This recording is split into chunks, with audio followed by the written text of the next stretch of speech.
2017 के पहले की स्थिति, 2017 के बाद की स्थिति। 2017 के पहले कोई सुरक्षित नहीं था,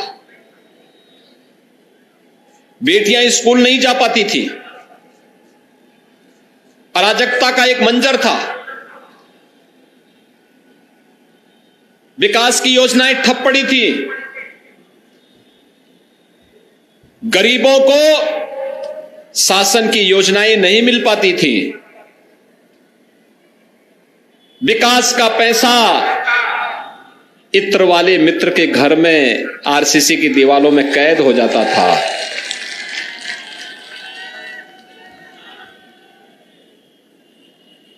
हर तीसरे दिन दंगा होता था। मुजफ्फरनगर का दंगा, बुलंदशहर का उपद्रव, मेरठ का उपद्रव, सहारनपुर का दंगा,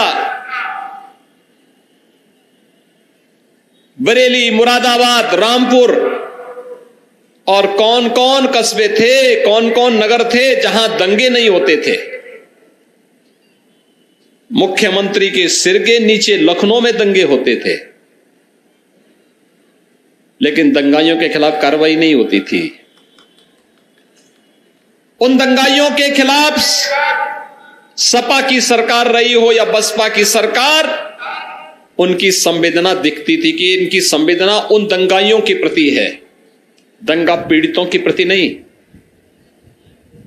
और मुजफ्फरनगर तो कौन नहीं जानता। सचिन और गौरव की हत्या इसलिए हो गई क्योंकि वे लोग अपनी बहन की रक्षा करने के लिए पूछने के लिए गए थे कि भाई मेरी बहन स्कूल जाती है, क्यों उनको छेड़ते हो, क्यों परेशान करते हो। यही तो पूछा था उन नौजवानों ने, हत्या कर दी गई। कोई भी भाई अपनी बहन की रक्षा करने के लिए उस रक्षा सूत्र को, जो रक्षा बंधन के अवसर पर बहन बांधती है अपने भाई की कलाई पर, उसका दायित्व तो बनता है वो उसके बारे में पूछे। लेकिन सत्ता के संरक्षण में पलने वाले गुंडों ने सचिन और गौरव की किस निर्ममता के साथ हत्या की थी, इसको कौन भूल सकता है। आज जो फिर से दो लड़कों की जोड़ी जो आ रही है ना, ये दंगा कराने की साजिश के लिए आई है। ये इत्र वाले मित्र की मित्रता को और प्रगाढ़ करने के लिए आए हैं। ये विकास से इनका कोई लेना देना नहीं, लोक कल्याण से इनका कोई मतलब नहीं, गरीब कल्याण से इनका कोई लेना देना नहीं। इनके लिए तो इनके परिवार का विकास ही प्रदेश का विकास हो गया।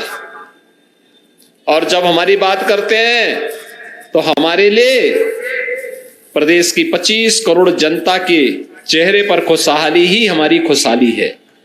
ये 25 करोड़ जनता ही तो हमारा परिवार है।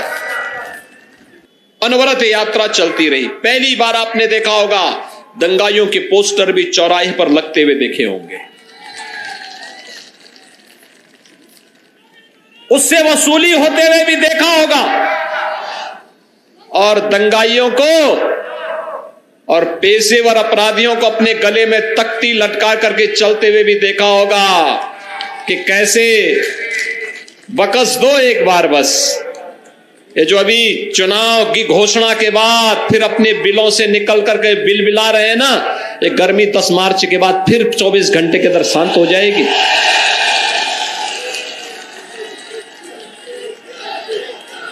24 के बाद 25वां घंटा भी नहीं होगा।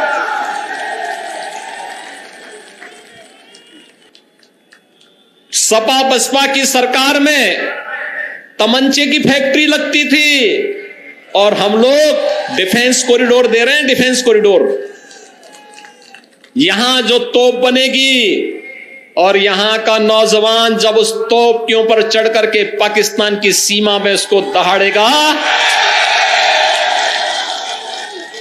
तो दुश्मन का काम तमाम हो जाएगा।